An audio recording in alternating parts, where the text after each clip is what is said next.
Did anyone get a chance to see Michigan's spring game? Yeah.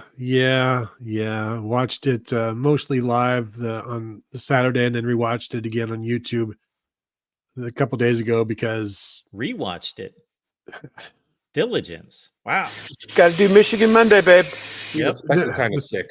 there's not enough to do a Michigan Monday. Like that's the problem. That's you're rewatching. It's like, well, I mean, I've got some notes, but we spend every year talking about don't make broad judgments about the quarterbacks in the spring game. However, no. So it's like, what are you going to do about what you saw from Michigan? Alex Orji throws 100 miles an hour, like almost every single pass. He's athletic. I don't know that anybody else can unseat him.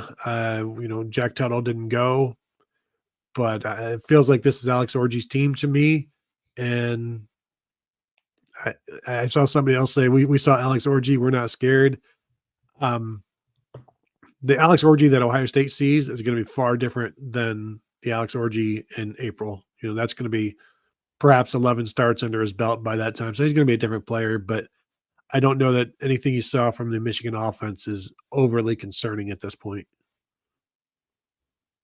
Yeah, the Alex Orji that Ohio State will face may be a 37% passer. Tremendous runner, can't throw the ball. Jalen Milroe is 10 times the thrower right now of Alex Orji. It's the same situation as Tony said. Don't be making wild extrapolations based on what you see in a spring game, especially Michigan split its roster and had its maize and its blue teams. It feels gross even saying those colors, but there was nothing there that was like, oh my God, they got themselves a dude at this position. I mean, the couple of guys that I think that we know about were there. I mean, obviously strong at defensive tackle. Obviously, Colston Loveland is a dude. I think there's some mixed opinions about what Donovan Edwards can do, but he did the one move that he does better than anybody else, and that is come to a complete stop, bounce outside, and then run for a long time. So if you can cover that move, then you're going to be doing pretty well against Donovan Edwards, who otherwise looks pretty pedestrian. But no, this isn't going to be a team that's going to go 4-8. But with their win total being at 9.5, I am still mining Bitcoin to put down on the under on Michigan's win total, because that's free money to me. There is no way that they are going 10-2, 11-1, 12-0. Period. End of story. Clip it. Freezing cold takes. Old takes exposed. I don't give a shit. They're not winning. They're not going over. They're not. And if you want to clip it, you're going to have me saying bad words. Kevin, just start saying a bunch of bad stuff right now, so you can't do it.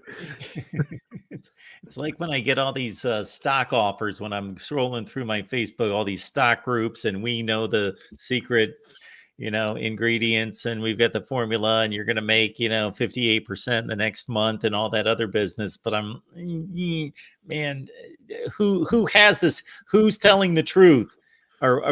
So Kevin, I would love if I kept track of all your predictions, and then you could show me, okay, 8-2 or whatever it is, then yeah, I'd say, but I'm going to give this team a little bit more credit that they've got an outside shot to. There's a reason it's 9.5. And I know they just won a national championship, but Vegas is pretty smart when it comes to these estimations. Not on this one. I was going to say, I understand that this is the Ohio State show, but why, Mr. Host, do you think, I mean, other than Vegas seeming to think that they can get there? Look at the schedule. Look at their schedule. Look at what they have returning. Look at quarterback. Their defensive tackles are not going to be able to put them on their extremely broad shoulders and carry them to the promised land. It's just not there. They don't have the runway that they did the previous two seasons with playing Manny, Mo, and Jack, the Pep Boys, in their non-conference schedule. They play a real non-conference schedule, and just before it comes in, Ohio State's non-conference schedule is garbage this year. I'm not going to deny a reality; it's garbage, but they're not going to get front loaded with 3 wins right off of the bat. So I think 8-4 is the ceiling. I think 8-4 is the ceiling for this team. I think their defense is still going to be lights out. They've got arguably the best cornerback in football. Their interior defensive line is going to be exceptional, as you mentioned. No Rob Their Moore. linebackers are probably the best in the conference, along with Iowa. Offensive line's not going to be an issue. I know Donovan Edwards. I guarantee he's going to show up for one game, and it's probably going to be a big game. He does that every year, but he's got to do that now like 12 or 14 times. So I get it. And I get the wide receivers don't scare anyone, but they do have arguably the best tight end in college football. And they're not going to roll out a quarterback there that's completely inept. This is not Iowa. They're not going to do that. It's going to be somebody that can get the job done. And if they rolled through this far and didn't go get somebody, then maybe it's Alex Orji. He is probably going to be the starting quarterback. I think it's about an 80% certainty at least that he's the starting quarterback. But you said they were going to roll out somebody competent. And we would have maybe made those same comments about Jalen Milroe after week 1 or week 2 of last season. And I mean, he got benched. And honestly, Alabama kind of, scratched off the winning scratch-off ticket to get into the playoffs in the first place. I mean, an Alabama team that really should have lost to Auburn. Sure. I mean, the thing with Jalen Milroe is that at least Jalen Milroe has one throw in his repertoire, and it's the deep ball. So at least he's able to move the chains. Alex Orji, what can he throw? The swing pass? I mean, that's really, and even that, I watched some things that were not exactly right. So I don't see it. I understand, you talk about their linebackers, they go get Barnum from Maryland. I mean, they are reloading in certain positions that are, I think it's going to be impressive, but they also they had an incredible brain drain. And I may say that a little tongue in cheek, depending on how you felt about some of the Michigan coaches, but why is Wink Martindale suddenly going to be able to work for them now?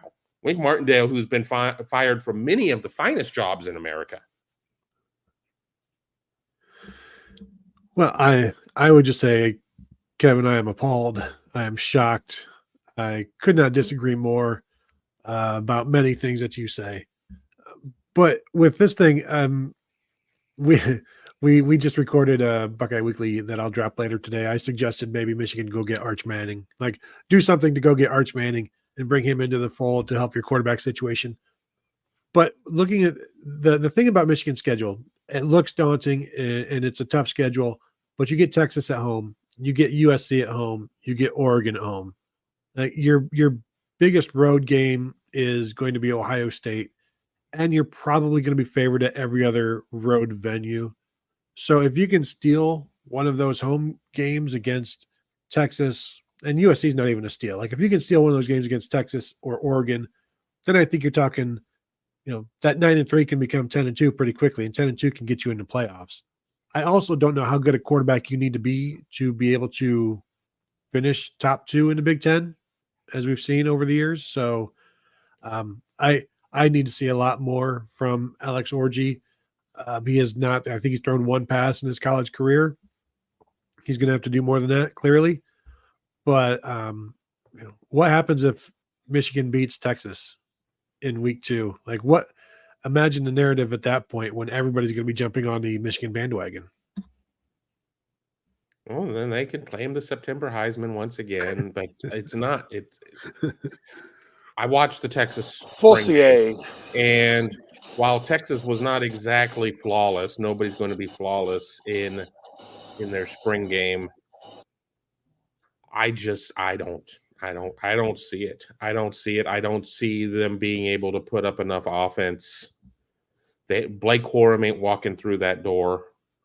They don't have somebody that they can ride like that. Donovan Edwards, they can't do that. I mean, Kalal Mullings. I mean, what are they? I mean, I don't see. They're not going to be able to be this fight you in a phone booth, lunch pail, blue collar, station to station type of offense. I don't know what type of offense it's going to be. No, it's not going to be Iowa. No, I mean, let's be realistic here. I can sit there and speak with a little poetic license for the hell of it, but I'm not going to just spread just straight lies. I mean, it's not going to be the Iowa offense, but they're not going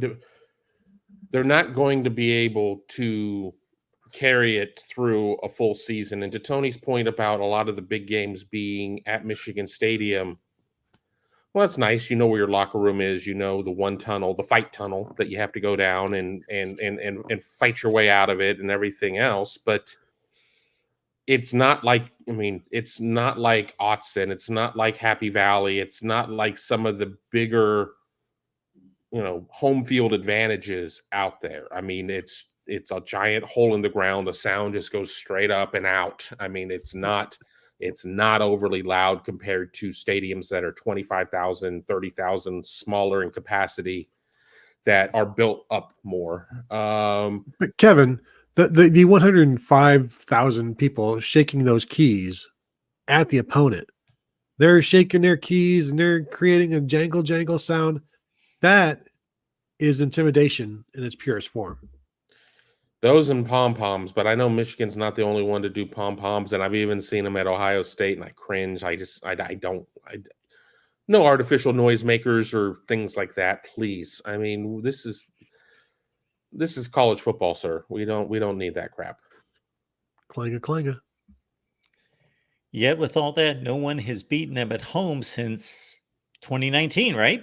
Ohio State, 2020 season, everybody beat them. Okay. So nobody has beaten them at home since Connor Stallions became an integral part of the game. Okay. All right. I mean, that crazy coincidence. And several of the key players on that run of teams are no longer going to be there. And you have a first-year head coach who, while he beat Ohio State, I'm not taking that away. That suspension that Jim Harbaugh had, he was able to be in the facility 6.5 days a week to set everything up. Let's see what Sharon Moore does on his own. Let's just not act like they're missing a couple of players and all is going to be right. Basically, we sat there and we just threw everything in a cup and shook it up and threw it out on the table. Now we're going to have to see what the pieces are.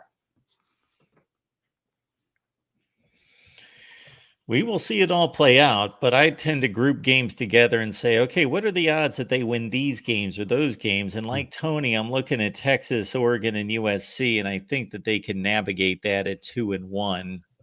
And even if they lose in Columbus, I am not saying that. Hang on. I didn't say that they're going to cover this 9.5. I just said it's not ridiculous. They're not going to go 2-1 against those teams. They're not. Oregon is going to boat race them.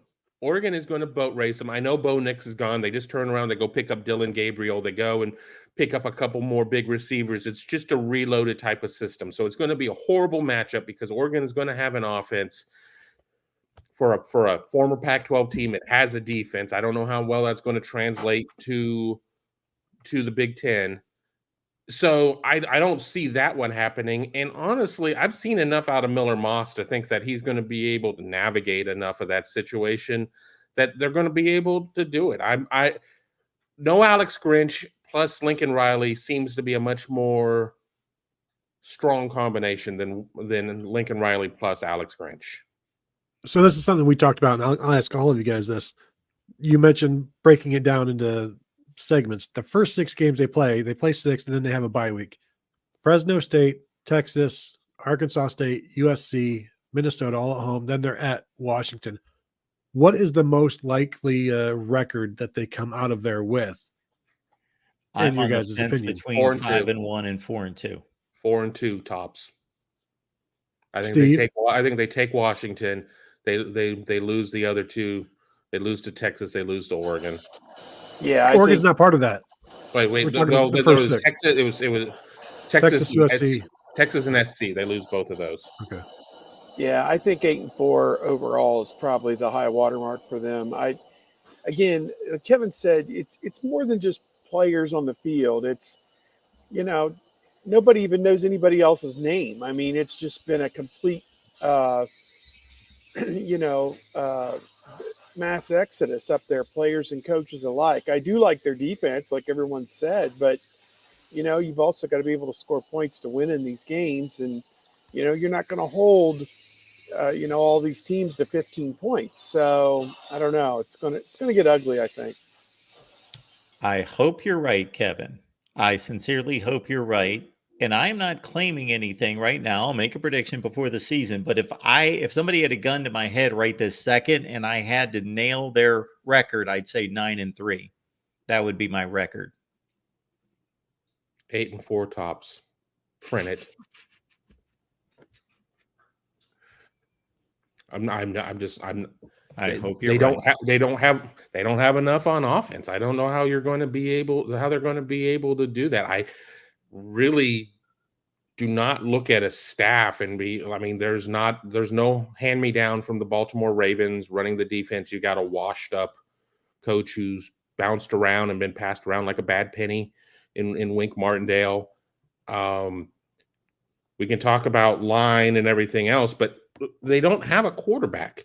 If Tony's, little thing about Arch Manning were to happen, I would certainly come back and reassess my numbers and everything else. And I'm not ready to say that Arch Manning is the next big thing, but Arch Manning is about 12 steps better than anything they have a quarterback right now.